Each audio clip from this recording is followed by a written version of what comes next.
Hello, Beez Bladers. Welcome back and welcome newcomers to the channel. I have a brand new knife or a new version to share with you guys and gals today. And as always, the knives you see in this video will be in the description and in the comment section, so you can go check them out for yourself. This knife, the Devo Growler version 2, comes with a very nice cloth. It comes in a bag and you get a little bit of troll candy. It comes with nice packaging. There you go. What you see is what you get. Now, let me show you the knife. You thought you were going to see a knife in there, didn't you?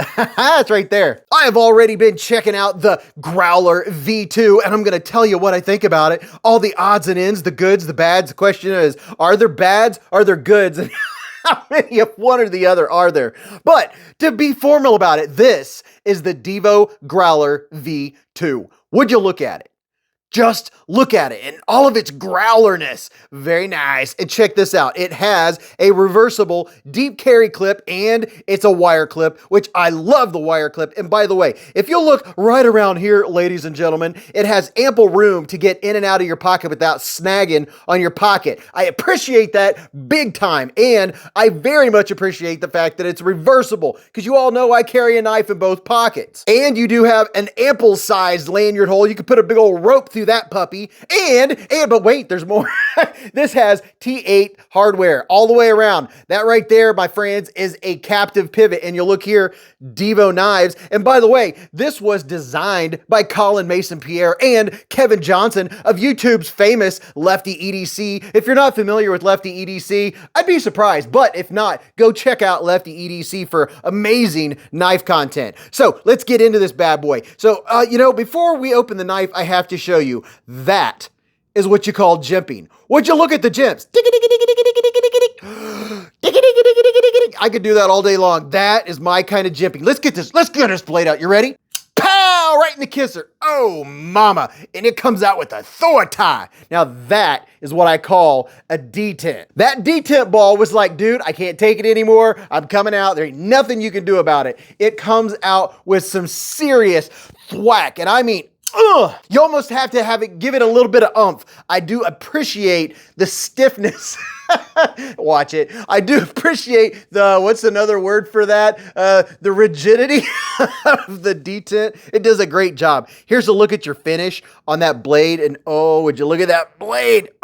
It's 3.19 inches long, 3.05 inches of sharpened length, which is 3 inches. 3 inches is plenty. And look at the height on this bad boy. The blade thickness on the spine at the ricasso is 118 thousandths of an inch. And down here behind the edge, 12 thousandths. That is some stellar, and I mean stellar geometry. You talk about a slicing machine. That is what this is. And look at this. We have 154 cm, baby. Has excellent blade steel. One of my favorite blade steels, probably because I have more of 154 cm than anything. Probably more than D2. Now that is up for question. I'm not sure. Maybe, maybe not. But I appreciate all of this real estate right here. Plenty, oh yes, plenty of landing pad for your index finger. I love it. This is a liner lock. It has ample lockup, and yes, besides the lockitude, it also has perfect centering. And while we're back there, check this out.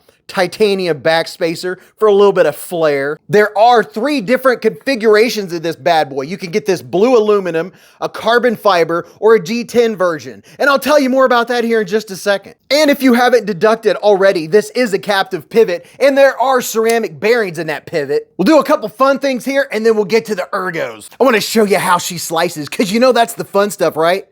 Look at this. It is so quiet. It is just, it's almost like this blade has a silencer. It is so sharp. It's so slicey. Oh yeah. Should we do one more? Let's do it. Oh yeah, that's so good. And you know, it wouldn't be an overview or review without just a couple size comparisons, you know? And first up is the QSP Penguin. Everybody should have a version of the Penguin, right? And you know, instead of the Civivi Elementum, today we're going Mr. Fancy Pants. Since we have a Devo knives, we're gonna go with the Wii Elementum. So these are medium-sized knives. Now you see the ballpark that we're hitting. The Penguin is just about the same length, but not quite. You have plenty more handle on the Growler version 2 and more blade. Now check this out. Just a couple more, the ever popular Spyderco Paramilitary 2 and the Spyderco PM3. Now you see what's going on. Would you look at that? Now for your handle length, your handle is almost identical for the amount of room you have for grip as the PM3, counting the forward choil. However, you have a lot more cutting length with the Growler V2 and a lot more real estate, if you will, for slicing. But it is a good comparison to show you size-wise. And here's one more I'm gonna throw up. What? How about the KIZER SHEEPDOG? Now the KIZER SHEEPDOG, I think, is a very good size reference for you if you're wanting to really get a handle on the size of the Growler V2. If you look right here, and I put these pivot to pivot, they're very similar in length. Now you have a tad more, and I mean just a hair more handle on the SHEEPDOG than you do the Growler V2. But if you compare their blades, yeah, look at this. You have just a little more sharpen length on the Growler than you do the SHEEPDOG. Now, as far as the height of the blade, they're almost identical. The fit and the finish on this knife were spot on. I had no play left to right, no play up or down. Lock up good. It's centered. The action is, oh yeah, it is a nice strong detent. You can also use your thumb. So you have a couple means of deployment besides one of my favorites, the slow roll. When you're going to open a package or cut anything, the slow roll is when you're not in a hurry. And then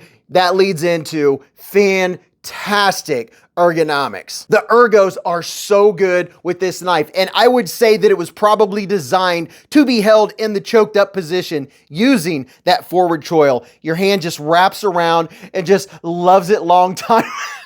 Yep, I'm gonna leave that in there. But here's an example. Look at this. And this jimping is done just right. It has just the right amount of grip. It's not too aggressive, it's not too soft, it's just right. And no matter how you like to hold your knife, if you want to hold it way back here, you have extra jimpage for the grippage. And no matter if you're going all the way out here or if you're doing a little cutting like this with your index finger, I absolutely love the jimping. That, my friend, is a 10 out of 10. Now, if I had to have one con or one little nitpick about this knife, really the only thing that it would be is, and I mean, I don't hate it, would be the pass-through is good. That's not it.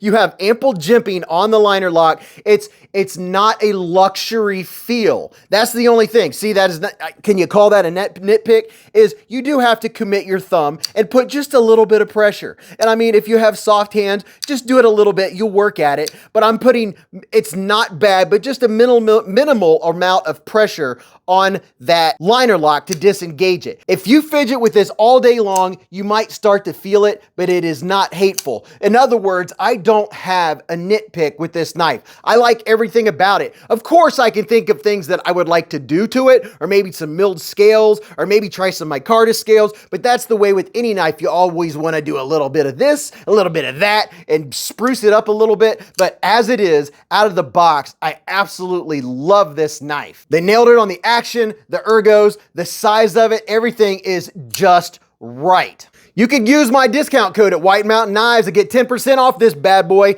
With that 10% off, this will run you about $89. Before the discount, it'll run you about $98. I think it's an excellent value for everything you get, and it was well thought out, well designed, and well executed. Leave a comment, say hello, and I'm sure Colin and Kevin would love to hear any feedback you have about the Devo Growler 2. And go watch this video. You're really gonna enjoy that. And until I see you in the live streams or the chats or the hive stream on Friday night, remember, live life in the present, keep a Band-Aid handy, and don't cut yourself.